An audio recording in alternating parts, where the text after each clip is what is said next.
Hi friends, hello, welcome to our Cook with Friends channel. இன்னைக்கு நம்ம சேனல்ல Christmas ஸ்பெஷலா நம்ம எல்லாருக்கும் ஆல் டைம் ஃபேவரட்டான டெலிஷியஸான சாக்லேட் ப்ரௌனி ரெசிபி தான் பார்க்க போறோம். இதை நம்ம வீட்லயே எப்படி சிம்பிள் அண்ட் ஈஸியா செய்யலாம்னு பார்க்கலாம். வாங்க வீடியோக்குள்ள போகலாம். அதுக்கு முன்னாடி எங்க வீடியோஸ் எல்லாம் பிடிச்சிருந்தா எங்க சேனலுக்கு சப்ஸ்கிரைப் பண்ணுங்க. ஃபேமிலி ஃப்ரெண்ட்ஸ் கூட ஷேர் பண்ணுங்க, லைக் பண்ணுங்க. மறக்காம பெல் பட்டன் பிரஸ் பண்ணிக்கோங்க. இப்போ வாங்க ரெசிபிக்குள்ள போகலாம். Brownie ரெசிபிக்கு தேவையான ingredients பார்த்துடலாம். மைதா 100 grams எடுத்துர்க்கேன், powdered sugar 250 grams, butter 100 grams, 2 dairy milk chocolate, baking soda 1/2 spoon, salt 1 pinch, 3 eggs எடுத்துர்க்கேன், fresh cream, cocoa powder 25 grams, dark chocolate 200 grams எடுத்துர்க்கேன். இது ganache பண்ணுறதுக்காக 25 grams dark chocolate, ஒரு strainer, parchment paper, cake tin, hand blender, 2 mixing bowl. இதுதான் நமக்கு தேவையான ingredients. இப்போ வாங்க நம்ம செய்ய ஆரம்பிச்சிடலாம். இப்போ நம்ம எடுத்துருக்க 200 grams dark chocolate இந்த மாதிரி டபுள் பாய்லர் மெத்தடில் மெல்ட் பண்ணிக்கலாம். அடியில் தண்ணி ஊற்றி நல்லா பாயில் ஆகிட்டப்புறம் அதுக்கு மேலே நம்ம கிளாஸ் பவுலில் டார்க் சாக்லேட் வச்சு மெல்ட் பண்ண போகிறோம். இதுக்கு மேலே நம்ம 100 grams பட்டர் ஆட் பண்ணிக்கலாம். பட்டரும் சாக்லேட்டும் சேர்ந்து நல்லா மெல்ட் ஆகணும். சாக்லேட்டை நம்ம ஸ்ட்ரெயிட்டாக பேனில் ஊற்றி மெல்ட் பண்ணக்கூடாது. இந்த மாதிரி டபுள் பாய்லர் மெத்தடில் தான் மெல்ட் பண்ணணும். பட்டரும் சாக்லேட்டும் நல்லா மெல்ட் ஆகி வரணும். எந்த ஒரு லம்ஸும் இல்லாமல் நல்லா மெல்ட் ஆகணும். நல்ல ஒரு சிரப் கன்சிஸ்டன்சிக்கு வரணும். இந்த ப்ராசஸ் ஆக நல்லா ஒரு 4 to 8 minutes பிடிக்கும். நல்ல ஒரு சிரப் கன்சிஸ்டன்சிக்கு வரணும். எந்த ஒரு லம்ஸும் இருக்கக்கூடாது. கைவிடாமல் மிக்ஸ் பண்ணிக்கிட்டே இருக்கலாம். சாக்லேட்டும் பட்டரும் நல்லா மெல்ட் ஆகிடுச்சு. பாருங்கள், இதுதான் கரெக்டான கன்சிஸ்டன்சி. இப்போ நம்ம அடுப்பை நிறுத்திடலாம். இப்போ நம்ம ஒரு மிக்சிங் பவுல் எடுத்துக்கிட்டு நம்ம எடுத்து வச்சுருக்க 3 முட்டையை ஒவ்வொரு முட்டையாக உடச்சி ஹேண்ட் பிளெண்டர் வச்சு பீட் பண்ணிக்கலாம். 3 முட்டையும் அட் அ டைம் உடைக்க வேண்டாம்.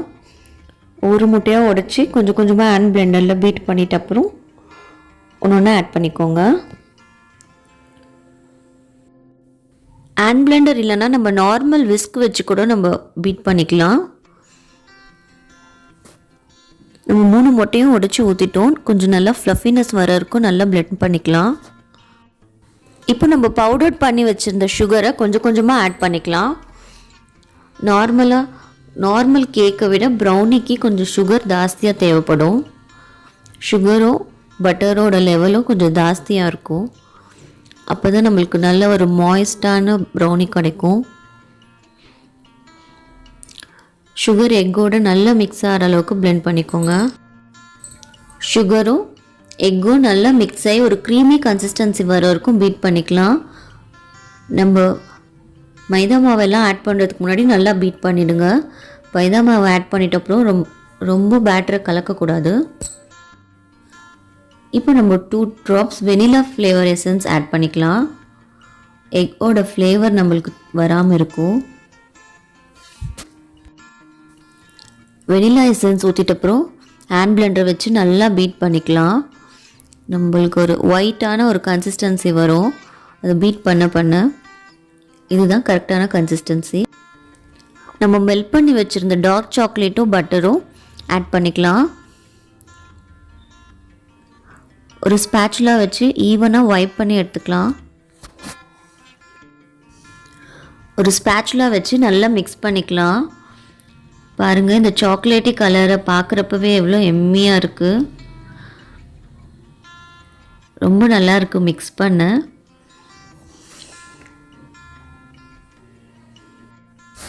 எல்லாம் ஒன்றா சேர்ந்து நல்லா மிக்ஸ் பண்ணிக்கலாம். எந்த ஒரு லம்ஸும் இல்லாமல் நல்லா ஈவனாக மிக்ஸ் பண்ணி விட்டுக்கோங்க. இப்போ நம்ம ஒரு ஸ்ட்ரெயினர் வச்சு எல்லா ட்ரை இன்க்ரீடியன்ஸும் ஆட் பண்ணிக்கலாம். Cocoa powder 25 grams, baking powder 1/2 spoon, ஒரு pinch salt, நல்லா ஃபில்டர் பண்ணிக்கலாம். எப்போவுமே இந்த மாதிரி கேக்குக்கு நம்ம ஒரு ஸ்ட்ரெயினர் யூஸ் பண்ணி தான் மிக்ஸ் பண்ணணும் ட்ரை இன்க்ரீடியன்ட்ஸ் எல்லாம். அடுத்து நம்ம மைதா ஆட் பண்ணிக்கலாம். ப்ரௌனிக்கு மைதாவோட அளவு கம்மியாக தான் இருக்கும், கேக் அளவுக்கு இருக்காது. ஏன்னா இந்த ப்ரௌனி நல்லா ஒரு ஃபட்ஜியாக மாய்ஸ்டியாக இருக்கணும். மைதா ரொம்ப ஆட் பண்ணிட்டா நம்மளுக்கு கேக் கன்சிஸ்டன்சி வந்துடும். இப்போ நம்ம ஏர் ஃப்ரையரை 165 டிகிரி வச்சு 10 மினிட்ஸ் ப்ரீ ஹீட் பண்ணிக்கலாம். இப்போ நம்ம எல்லா ட்ரை இன்க்ரீடியன்ஸையும் ஆட் பண்ணியாச்சு. ஒரு ஸ்பேச்சுலா வச்சு நல்லா மிக்ஸ் பண்ணிக்கலாம். கட் அண்ட் ஃபோல்ட் மெத்தடில் மிக்ஸ் பண்ணணும், ஒரு சைடாகவே மிக்ஸ் பண்ணணும். நம்ம எடுத்து வச்சிருந்த டைரி மில்க் சாக்லேட்டை சின்ன சின்னதாக கட் பண்ணி இந்த ஸ்டேஜில் ஆட் பண்ணிக்கலாம். சாப்பிட்றப்ப ரொம்ப டேஸ்டியாக இருக்கும். எவ்வளோ சாக்லேட் ஆட் பண்ணுறீங்களோ அவ்வளோ நல்லாயிருக்கும். பாருங்கள், இந்த பேட்டர் பார்க்குறதுக்கே அவ்வளோ ஷைனிங்காக சூப்பராக வந்திருக்கு. நம்மளோட ப்ரௌனி பேட்டர் ரெடி ஆகிடுச்சு. இப்போ நம்ம இதை கேக் டின்னில் மாற்றிக்கலாம். கேக் டின்னில் பார்ச்மெண்ட் பேப்பர் போட்டு வச்சுருக்கேன். இதில் நம்மளோட ப்ரௌனி பேட்டரை ஷிஃப்ட் பண்ணிக்கலாம். இந்த மாதிரி கொஞ்சம் டைட்டாக தான் இருக்கும் பேட்டர்.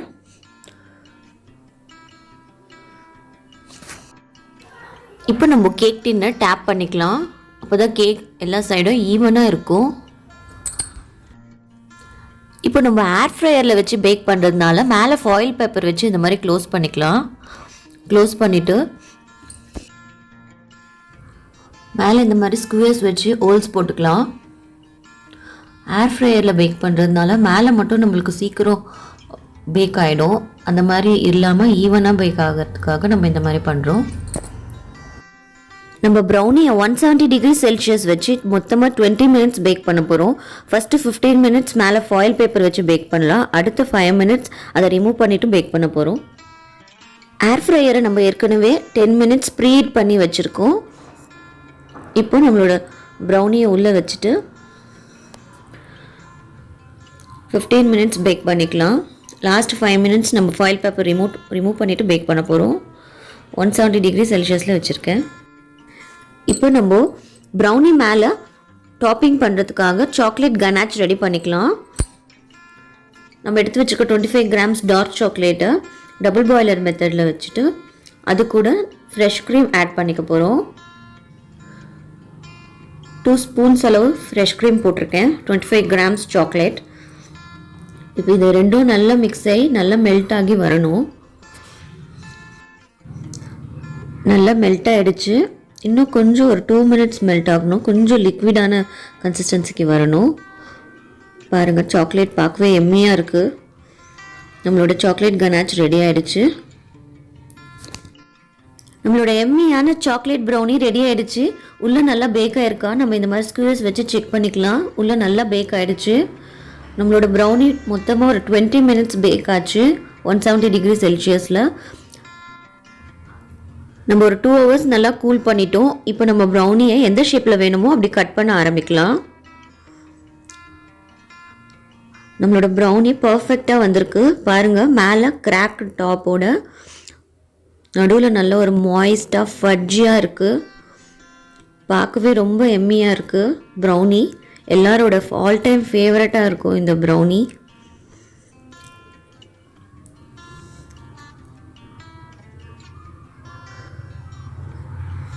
கரெக்டான கன்சிஸ்டன்சியில் இருக்குது. நம்மளோட ஃபட்ஜி ப்ரௌனி ரெடி ஆகிடுச்சு. நம்மளோட டெலிஷியஸான ஃபட்ஜி சாக்லேட் ப்ரௌனி தயார். நம்ம உள்ளே போட்டிருக்க அந்த டைரி மில்க் சாக்லேட் அப்பப்போ நம்ம சாப்பிட்றப்போ நல்ல ஒரு க்ரன்ச்சினஸை கொடுக்கும். சூப்பராக வந்திருக்கு நம்மளோட ப்ரௌனி, ஃபட்ஜி ப்ரௌனி. இப்போ நம்ம ப்ரௌனி மேலே வெனிலா ஐஸ்கிரீம் வச்சு நம்ம ரெடி பண்ணி வச்சுருக்க சாக்லேட் கனாச்சு மேலே டாப்பிங் போட்டு சர்வ் பண்ணலாம். ரெஸ்டாரண்ட்டில் சாப்பிட அதே ஒரு டேஸ்ட் நம்மளுக்கு வீட்டில் கிடைக்கும். நம்ம ரெடி பண்ணி வச்சுருக்க கனாச்சை நான் ஒரு கோனில் ஃபில் பண்ணியிருக்கேன் டாப்பிங் இந்த மாதிரி போடுறதுக்காக. நம்மளோட டெலிஷியஸ் அண்ட் டேஸ்டியான ப்ரௌனி ரெடி ஆகிடுச்சு. வாங்க டேஸ்ட் பண்ணி பார்க்கலாம்.